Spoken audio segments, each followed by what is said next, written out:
Hello नमस्कार दोस्तों। समस्त सम्मानित शिक्षक शिक्षिकाओं का मैं कौशलेंद्र सिंह अपने यूट्यूब चैनल पर हार्दिक स्वागत व अभिनंदन करता हूं। आज शिक्षण संग्रह मॉड्यूल पर आधारित मिशन प्रेरणा प्रश्नोत्तरी 21 के कुछ प्रश्नों को मैं सूक्ष्म अध्ययन के आधार पर हल करने का प्रयास करूंगा। यदि कोई त्रुटि हो तो उसके लिए मैं क्षमा प्रार्थी हूँ।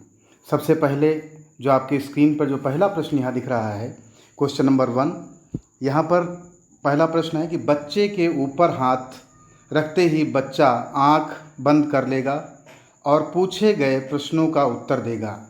यह प्रक्रिया किस विधि के अंतर्गत आती है? यहाँ पर आपके 4 ऑप्शन दिए हुए हैं। पहला ऑप्शन दिया है बोलो बोलो कौन है ओ। दूसरा ऑप्शन है कौन क्या है। तीसरा है बताओ तो जानूं। और चौथा ऑप्शन जो इसमें दिख रहा है वह है देखो भालो बोलो जी। तो यहाँ पर जो सही ऑप्शन है वो 4th है, देखो भालो बोलो जी, बिल्कुल ही आपका राइट है। तो अब हम अगले प्रश्न की ओर बढ़ेंगे। प्रश्न संख्या 2, एक गतिविधि के दौरान कक्षा के एक समूह ने 02, दूसरे ने 05 अंक लिखे कार्ड चयन करते हैं। गतिविधि के अंत में अंतर जो प्राप्त हुआ वो है, यहाँ पर 4 ऑप्शन दिए हुए हैं। पहला है 3, दूसरा है -3 और तीसरा है 27 और चौथा है -27 अर्थात -27। तो यहाँ जो इसका जो सही ऑप्शन है वह है आपका 3rd 27, बिल्कुल ही आपका राइट है। हम अगले प्रश्न की ओर बढ़ेंगे।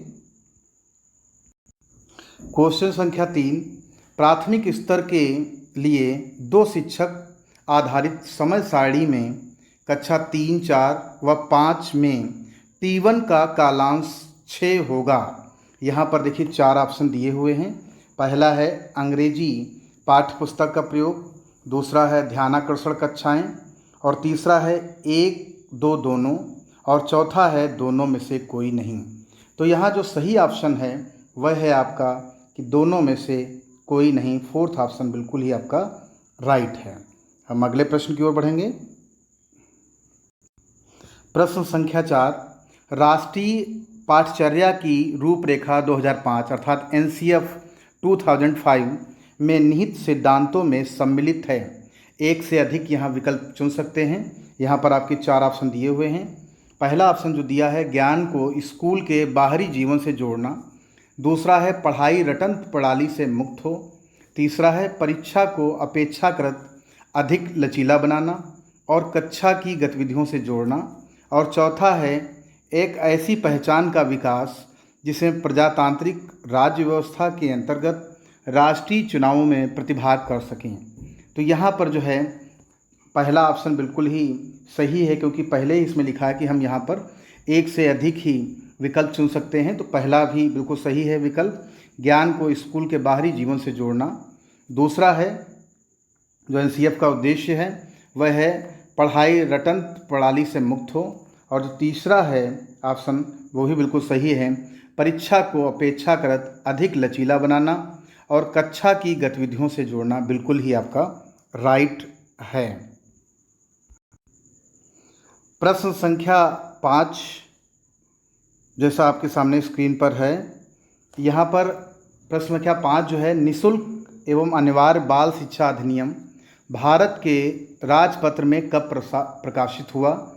यहाँ पर देखिए 4 ऑप्शन दिए हुए हैं। 1 अप्रैल 2010, इसको भी, इस डेट को भी बहुत अच्छे से आप लोग जानते हैं, RT से रिलेटेड है। दूसरा है 4 अगस्त 2009, तीसरा है 27 अगस्त 2009, चौथा है 31 नवंबर 2006।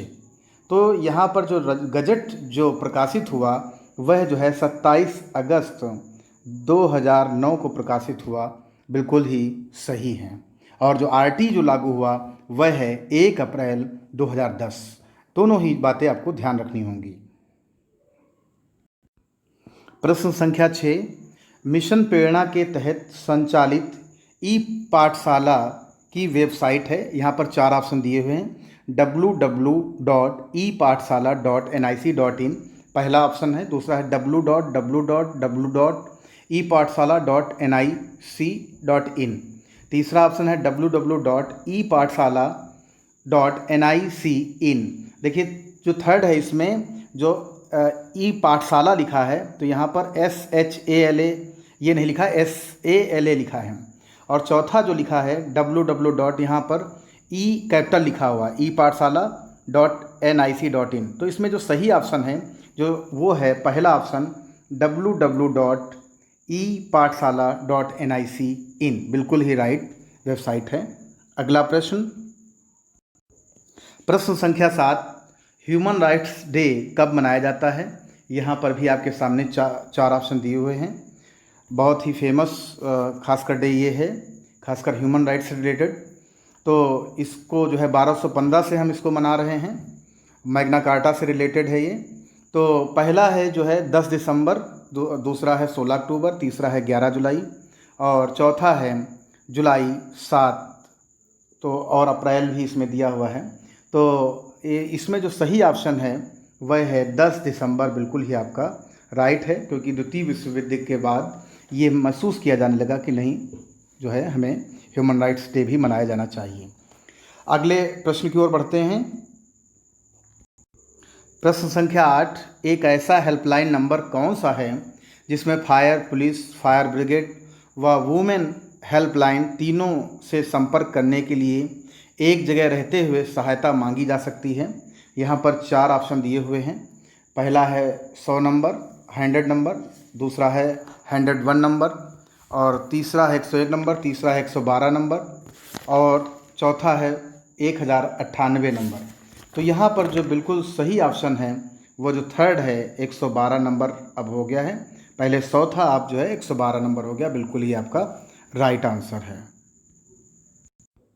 प्रश्न संख्या 9, बाला का फुल फॉर्म है। जितनी भी इससे पहले भी हमने आपको क्वेश्चनार बताई हैं उसमें बहुत बार ये क्वेश्चन पूछा गया है। इसमें भी 4 ऑप्शन दिए हुए हैं। पहला है school building as learning aid, दूसरा है school building as learning art, तीसरा है school building as learner aid, चौथा है school building as learner art. तो यहाँ जो पहला ऑप्शन है वह बिल्कुल सही है, school building as learning aid, बिल्कुल ही आपका सही ऑप्शन है। अगला प्रश्न, इस प्रश्नोत्तरी का आखिरी प्रश्न, प्रश्न संख्या 10, विद्यालय में ओवरहेड टैंक की व्यवस्था करवानी है, इसके लिए कौन सा विभाग सहयोग करने हेतु अधिकृत है? यहाँ पर भी आपके सामने 4 ऑप्शन दिए हुए हैं। पहला है पंचायती राज विभाग, दूसरा है जल निगम, तीसरा है राजस्व विभाग और चौथा है शिक्षा विभाग। तो यहाँ जो सही ऑप्शन है वह है आपका जल निगम, बिल्कुल ही आपका राइट आंसर है। तो अगर आपको मेरा वीडियो पसंद आया हो तो ज़रूर लाइक, शेयर व सब्सक्राइब करें व बेल आइकॉन को भी प्रेस कर लें, जिससे मेरे न्यू वीडियो का नोटिफिकेशन आप सबको मिलता रहे। इसके अलावा भी शिक्षण संग्रह मॉड्यूल, उसके अलावा ध्यानाकर्षण मॉड्यूल और आधारशिला मॉड्यूल पर आधारित मेरे बहुत से क्वेश्चनार अर्थात प्रश्नोत्तरी मैंने बनाई है, जो कि आपको डिस्क्रिप्शन में मिलेंगी। उसका लिंक उसमें पड़ा हुआ है, अगर आप उसको देखना चाहते हैं तो वहाँ से आप उसको देख सकते हैं। धन्यवाद, नमस्कार दोस्तों।